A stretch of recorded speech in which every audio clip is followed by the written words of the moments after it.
Well, here we are, the last Friday for the month of May, and it's a big one news-wise. A lot of ground to cover, and actually, even though we're staring at a holiday weekend, I'm already working on news for the first of next week. We've got a camera at a regular session meeting in the McGoffin County Fiscal Court at this time, and appointments and schedules already set for Monday, maybe even Tuesday of next week, and a few things to film over the course of your weekend, which is looking a little bit milder as far as temperatures are concerned than today. Temperatures still into the 80s, mind you, and still a summer-like pattern, but there is a better timeline that I can point you to in regards to showers and storms or the potential thereof for your Memorial Day holiday. We will talk about just coming back myself from the superintendent selection that was made by the McGoffin County Board of Education, and we'll speak briefly with our new superintendent of schools of McGoffin County.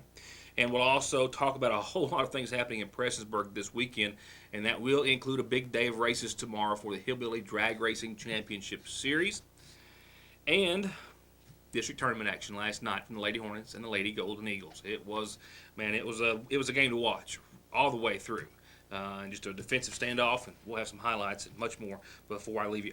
Only time for very little else this evening. One comment and report that we do want to cover to begin with tonight is a fatality that took place yesterday on Route 114. We had cameras at several different locations at the time and could not cover what turned out to be a tragic, fatal auto accident between two cars. It happened in what we commonly refer to as the Hensley stretch, and I'm going to say in the Prestonsburg end, if you will, in that vicinity, when a man died in that two-car crash yesterday evening. The Floyd County Sheriff's Department has this afternoon given us an official identity as Dwayne T. Cornett of Prestonsburg. He was driving his Toyota truck westbound. We know that police at this time believe that he crossed the center line and then struck a Dodge Caravan head-on. We also understand that an Indiana individual by the name of Heather Scrutchfield of Warsaw, Indiana, was behind the wheel of that van. She and at least, we think, 3 other people were taken to the hospital. Their conditions not known at this time, but not believed to be life-threatening at this particular point. But services, once again, being arranged for Floyd County native and resident Dwayne T. Cornett, who was driving that Toyota that, once again, police believe crossed the center line for still an unknown reason. Saying the federal government has no authority to dictate local school districts' bathroom and locker room policies. The Obama administration's transgender policy guidelines are an absurd federal overreach into a local issue. That's a statement from Governor Matt Bevin today, who is now officially announcing that Kentucky will join 11 other states in suing the Obama administration challenging the president's transgender bathroom directive. We'll get right to local headlines tonight. And our first story, some raw, unedited footage, mind you, of the McGoffin County Board of Education's selection for their new school superintendent. Several candidates for the position were among a very well-interested audience into who the selection would be, as the Board of Education would make a vote after a nomination of one of the 5 candidates was made. All right, we, as a board, we appreciate the turnout for tonight. This is one of the most important decisions that the board will ever be faced with as far as selecting and hiring a new superintendent. And on behalf of this board, I'd like to thank you guys for the turnout. And this will be one of the most important decisions in McGoffin County School District's history, this new superintendent hired. We as a district and community have provided our students with some of the best facilities in Eastern Kentucky for them to go to school and have a positive learning environment. So with that said, this new superintendent is going to be faced with some challenges, especially in light of the recent events that's happened within our school system. Also with the economic hardships that our county is facing, he's going to have some challenges, or she's going to have some challenges. As with our vacancy announcement, what we were looking for, our superintendent must be a strong educational leader who is focused on improving our students' achievement. Okay, that's why we're here. That's the backbone of our school system, is our academics, and we want to place that focus on that. Give this individual raise. He's going to start out, or she's going to start out with the same contract that we currently have. Okay. With that said, Moving on the agenda. Mr. Chairman, Yes. I'd like to make a motion to employ Mr. Scott Hill as the next superintendent of McGoffin County Schools with the mentioned contract. I second it. Have a motion by Mr. Jimmy Gullett to hire Mr. Scott Helton, second by Mr. Rodney Ward. All in favor to hire Mr. Scott Helton as McGoffin County's next school superintendent, raise your right hand. Aye.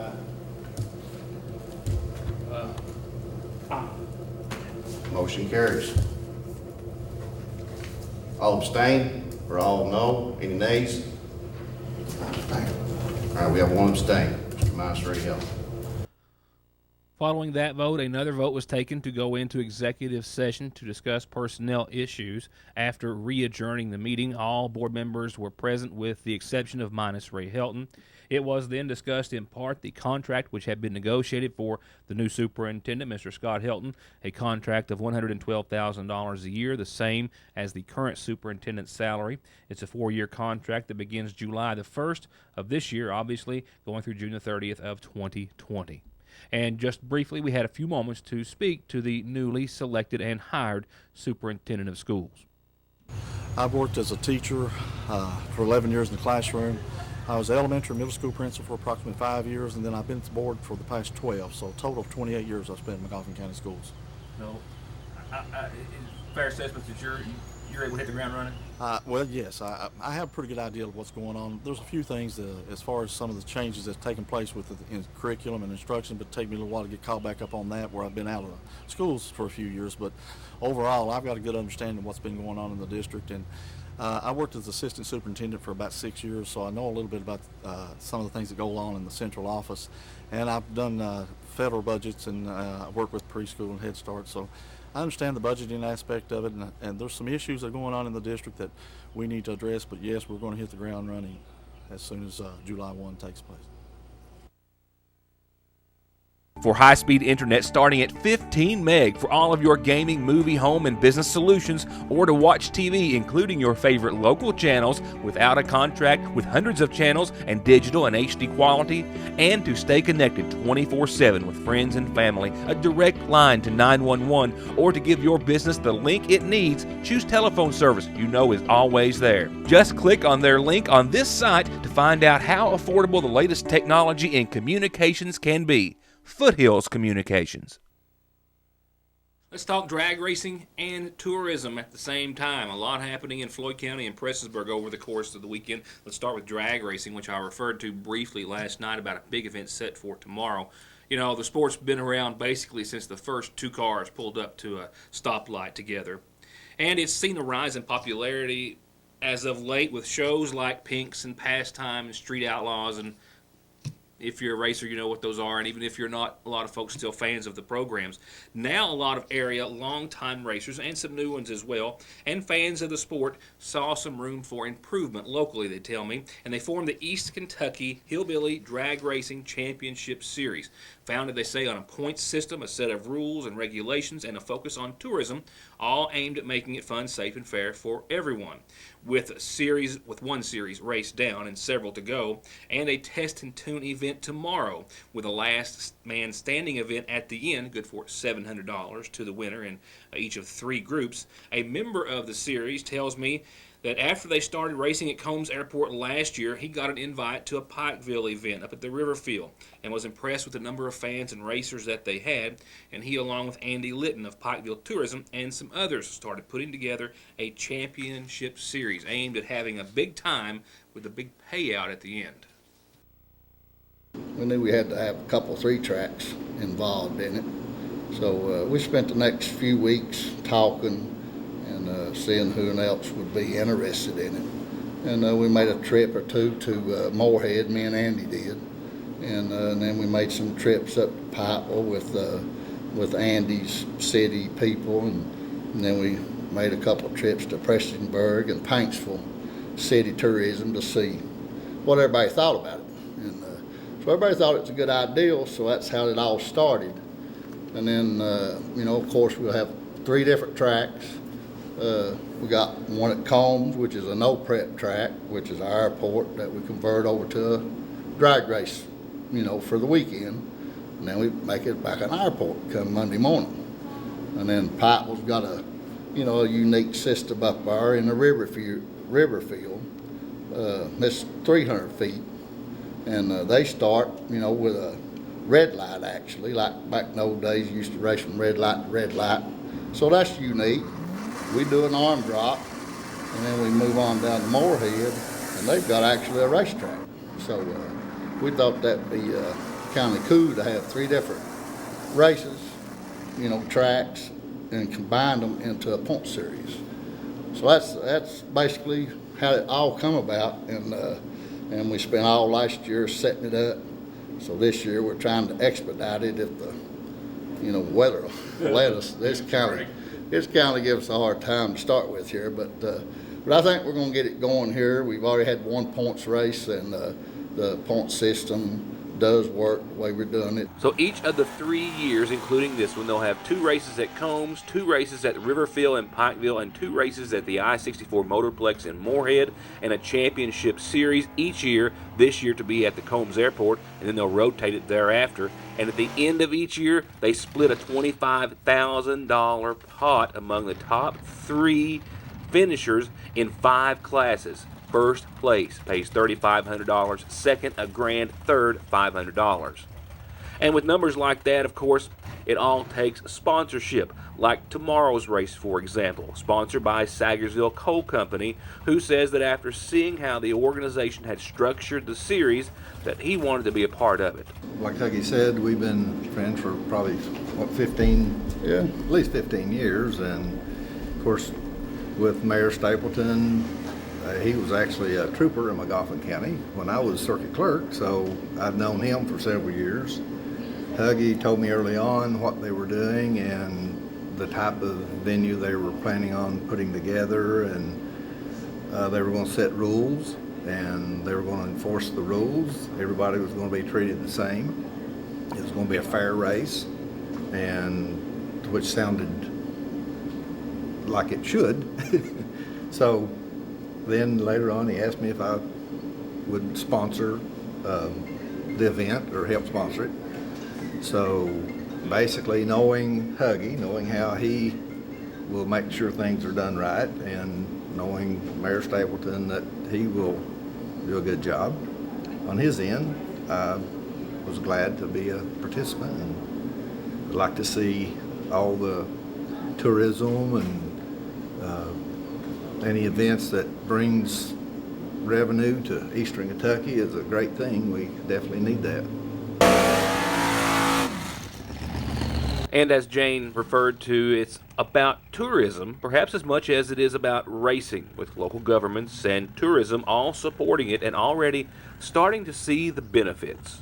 Well, I think one of the most exciting things about it is a regional approach to tourism. So you have Prestonsburg and Paintsville working together at Combs Airport Drags, then you have the Moorhead area with the Motorplex, and then Pikeville. So you've got a broad radius with different tracks, with different activities, and a different crowd of people. So together, we work stronger. We've seen people from probably 7 different states, from all over Kentucky. Lots of visitors that come to watch the car show as well as participate in the car show. And it's a really unique event, and it allows people to get to use different tracks and stuff, and they have different venues that they can go to. And so every track is not the same, so you have to tune your car a little bit differently, and your car might not work as well on one track as it does on another, so it's a pretty interesting thing. The people who are coming to the race are also attending other things in the area, and we have a lot of events going on at the same time. So it's a good thing. You can bring your whole family. It's a very family-oriented event. They have inflatables at the race. They have a lot of food vendors. So kids are always welcome, and it's a really nice thing to do as a family. And then afterwards, you can always go out to a great place to eat. We have a lot of those too. Right, and it's good to have an extra thing on the weekend. So we have, for instance, coming up in the summer, we'll have the Billie Jean Osborne's Kentucky Opry front porch picking on Fridays. So it's another added bonus for us in the region to sit there. You can do that, and then you can stay another night with those, or come the day before, and you have other activities that you can see while here. And the focus of tourism in Prestonsburg and Floyd County is even greater, since the city and the Big Sandy Community and Technical College are now managing the Mountain Arts Center, owned by the city, with plans to widen the scope of not just events at the MAC, but for the area too. Keith Cottle, prior to leaving us, left us in real good standing. It's the first time in 22 years that the actual being in the black here at the Mountain Arts Center. Keith was leaving, and we'd been looking at the college. We'd been discussing a few things back and forth. And Joe Campbell and Clayton Case came to me and said, look, we got an idea. What about the college joining with you on this? And they'd already talked with Dr. Stevenson. So bring me a business plan. 4 weeks later, we were signing a collaboration here that it's going to be beneficial to everybody. Give the educational side of it a little accreditation. We're able to mix our resources and help us and the college. So it was a marriage that's waiting to happen. On the technical side, we're already getting some advantages.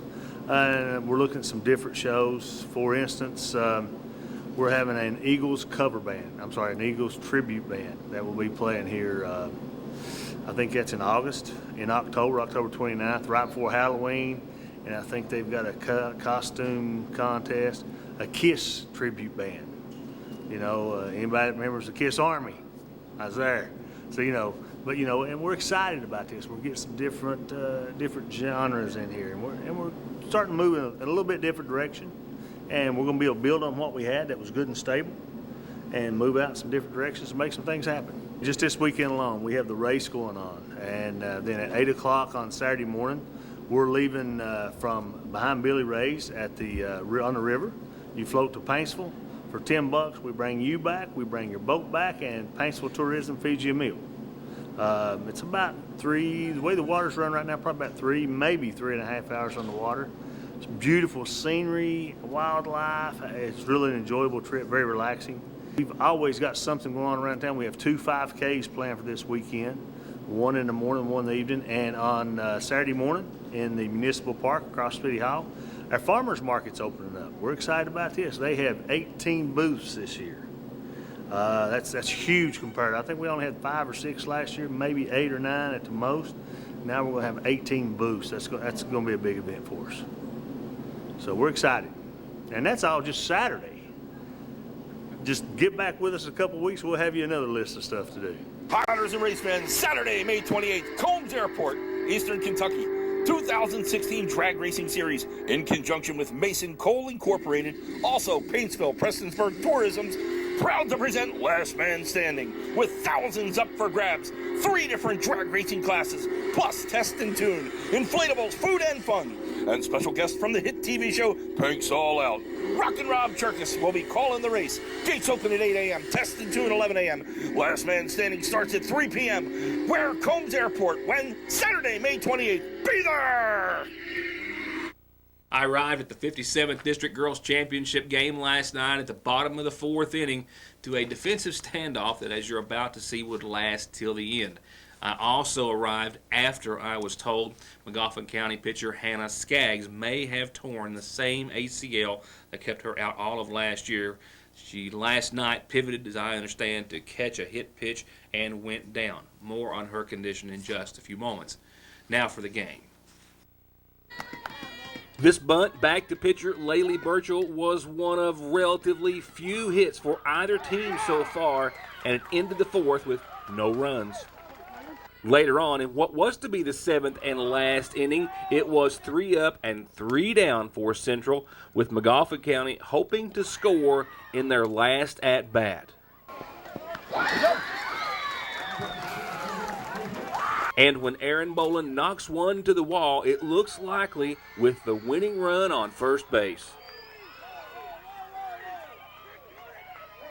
But with a pop-up to short off the bat of Leslie Howard, 3 pitches and 3 strikes from Pierce to Kristen Gamble, and this blast by Mahaley Ratliff on a full count, pitcher McKaylin Pierce and the Eagles send it to extra innings, where Samantha Stapleton is ready at first with a base hit when Bailey Daniels steps up to the plate and smacks one way over center field for the first run scored, a 2-run lead after she rounds home that Magoffin County would have to overcome. But 2 back-to-back big plays by catcher Morgan Hobson.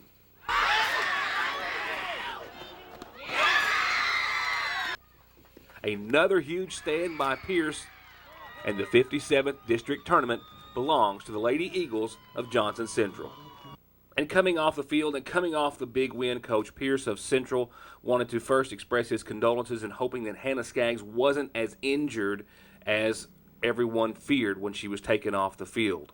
I'm hoping and praying that the kid's okay, because nobody knows the amount of work that goes into being a high school pitcher, and it's been her senior year, and she had to sit out last year because she got hurt over the winter playing travel ball, and then had to sit out her whole junior season. And I mean, I really hate it for her and her family.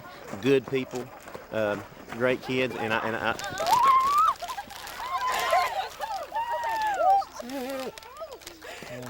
What was that about not carrying water coolers with you anymore? How's that working out for you, Coach? Not working out real well. But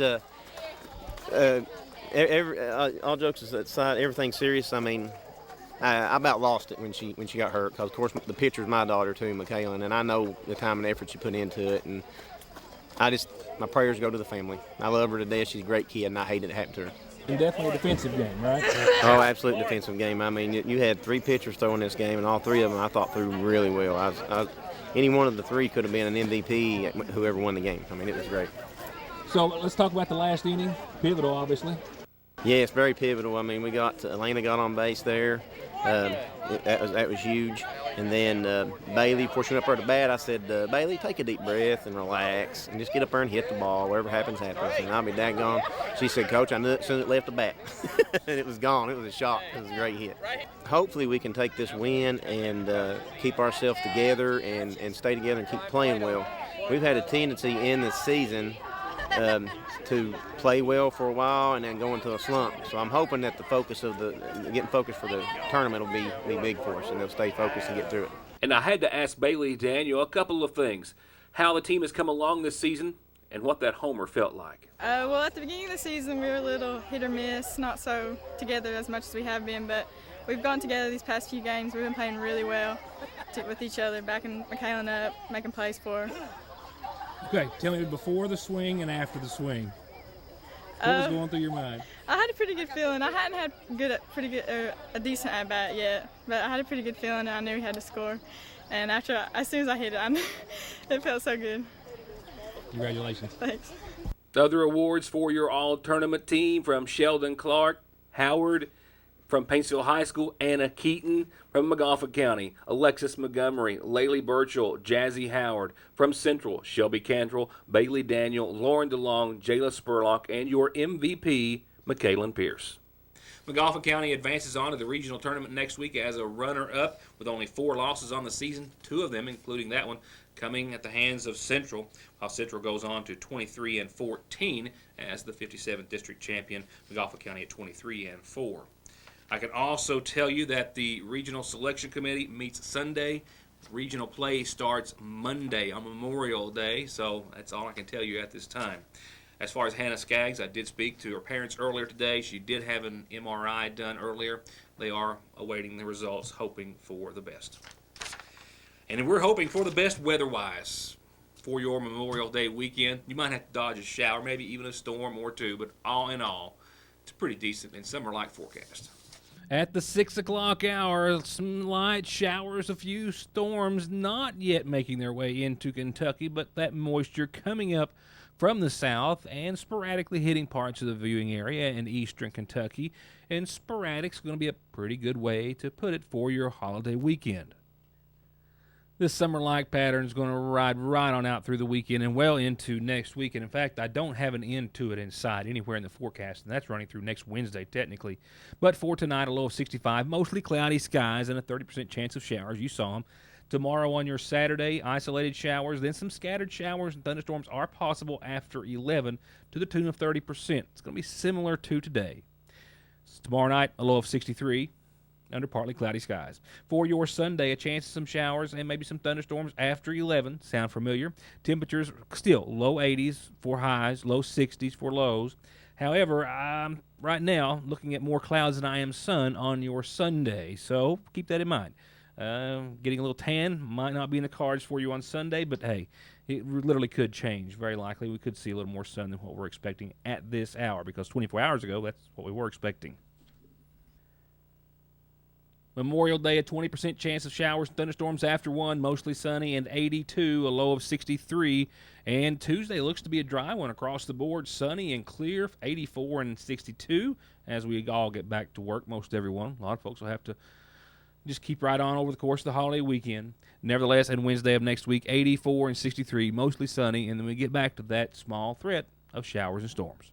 If you don't get a chance to take a dip in a pool this weekend, the Ramey Pool opens, I've just been told, this coming Wednesday, June the 1st, and the 80s will still be around for it.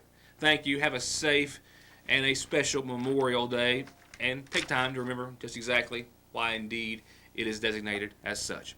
And we'll see you back here Tuesday with already a full schedule for more of Your News Today. Good night, and as always, thank you for watching.